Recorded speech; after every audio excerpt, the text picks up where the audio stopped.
राजनीतिक सामाजिक जनहित की आवाज हालात शहर। कैसी भी हो खबर कवरेज करते हैं होकर निडर।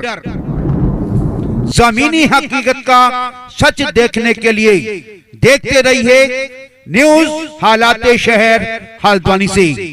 नमस्कार, हम संवाददाता अतुल अग्रवाल और हमारे सामने खड़े हैं भारतीय जनता पार्टी के निवर्तमान जिला अध्यक्ष प्रदीप मिश्र जी। प्रदीप जी, आज देखा जा रहा है वोटरों में बहुत ही उत्साह देखा गया है, लेकिन एक सवाल ये भी होता है कि देखा जा रहा है कई वार्डों में वोटर लिस्ट से बहुत से नाम गायब हैं। इसमें क्या कहना आपका?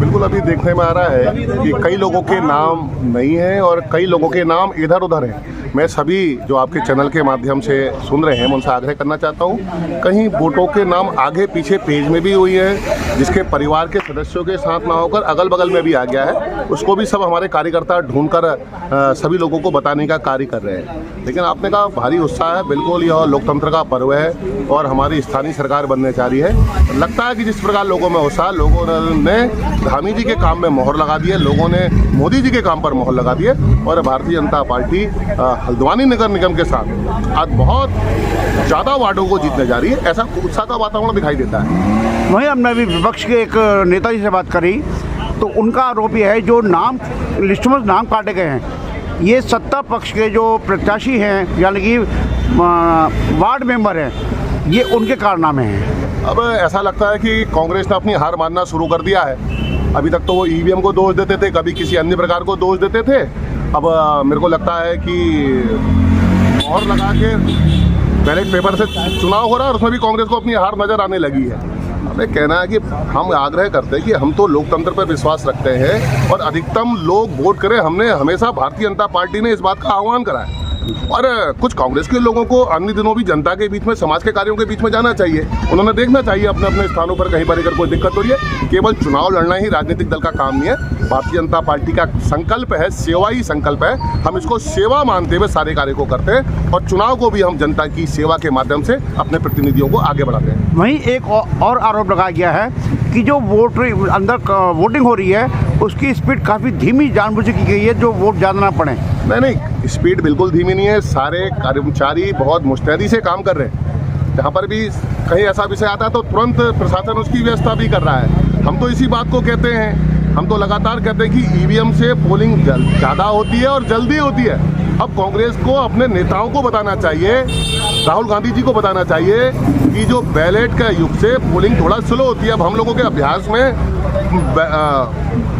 ईवीएम मशीन से पोलिंग करने का अभ्यास है, तो थोड़ा सा उसका भी अंतर दिखाई दे। लेकिन जहाँ पर भी ऐसी व्यवस्था हो रही है, प्रशासन उसे बहुत जल्दी दुरुस्त कर लोगों की सुविधा उपलब्ध करा रहा है। एक अंतिम सवाल, कल जो राजभवन प्रकरण हुआ तो इस पर लगातार विपक्ष आरोप लगा रही है कि अब राम और हिंदू मुस्लिम जो काम नहीं चला तो ये किया जा रहा है।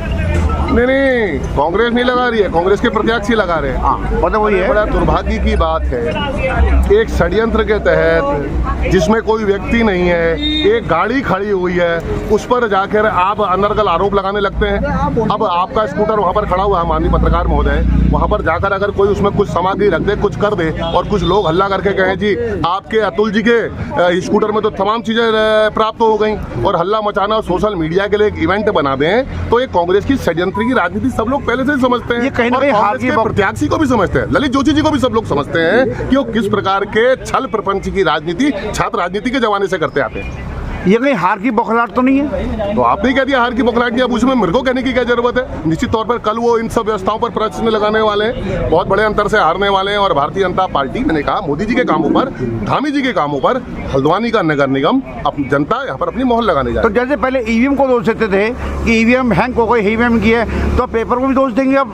बिल्कुल, वो तो लगातार आप लोगों को दोष दे रहे हैं कि वो तो आप लोगों पर भी दोष लगा रहे हैं कि आप भारतीय जनता पार्टी की भीड़ बहुत ज्यादा दिखा रहे हैं। भाई आप लोगों का दोष है, अगर भारतीय जनता पार्टी के कार्यक्रमों में भीड़ उमड़ ली है तो आप लोग दिखाते हैं, कांग्रेस की कुर्सियां खाली रहती है तो भी आप दिखाते हैं, तो उसमें भी आपको दोष देते हैं। इसमें कोई नई बात। जैसे प्रकरण आया और बलबुल पास से पत्रकारों को भगा दिया गया, उनको लाइव नहीं चलाने, उनकी वीडियो नहीं बांध दिया गया, तो ऐसे कौन से वक्ता होते वहाँ? हाँ, वो तो सीधे सीधे सब देखने को मिल रहा है। वो तो सब देखने को मिल रहा है किस प्रकार कांग्रेस का दोहरा चरित्र है। कभी राहुल गांधी ऊपर से जनेऊ डाल लेते हैं कुर्ते के ऊपर से, और कभी टोपी पहनकर उसमें वोट मांगते हैं। उनको वोट लेने से मतलब है, वो किस प्रकार से वोट मिले उसमें जानते हैं। सुबह भाई और शाम को भाईजान के नाम की पुरानी। मतलब गजराज जी की राज करेंगे अब। गजराज जी राज नहीं करेंगे, गजराज जी इस नगर निगम की सेवा करेंगे, आप लोगों की सबकी सेवा करेंगे। धन्यवाद।